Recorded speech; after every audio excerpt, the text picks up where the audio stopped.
শাহরুখ কিংবা অমিতাভ নয়, বলিউডের সবচেয়ে দামি বাড়ির মালিক কে জানেন? জানলে আপনি অবাক হয়ে যাবেন। বলিউড তারকাদের নিয়ে যেমন পর্দায় আগ্রহের কমতি নেই, তেমনি তাদের ব্যক্তিগত জীবন নিয়েও আগ্রহ তুমুল সবার মাঝে। তারকাদের ব্যক্তিগত সম্পর্ক, লাইফস্টাইল, বাড়িঘর সবকিছুই থাকে আলোচনার কেন্দ্রবিন্দুতে।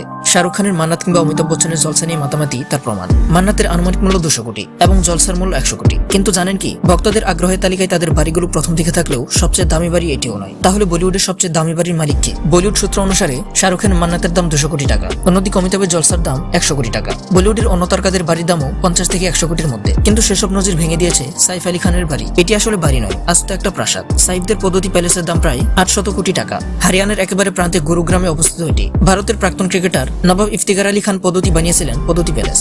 ইফতিকার সম্পর্কে সাইফের ঠাকুরদা হন। তিনি ছিলেন পদ্ধতির নবাব। উত্তরাধিকার সূত্রে বর্তমানে এই প্যালেস সাইফ ও তার পরিবারের। 1930 সালে ভূপালের বেগমের সঙ্গে বিয়ে করেছিলেন নবাব ইফতিকার আলী। সেই সময় তিনি ভেবেছিলেন তাদের পুরনো বাড়ি বেগমের থাকার উপযুক্ত নয়, তাই এই পদ্ধতি প্যালেস তৈরি করেছিলেন তিনি। প্রায় এই বাড়িতে স্ত্রী কারিনা কাপুর খান ও 2 পুত্রের সঙ্গে সময় কাটান সাইফ।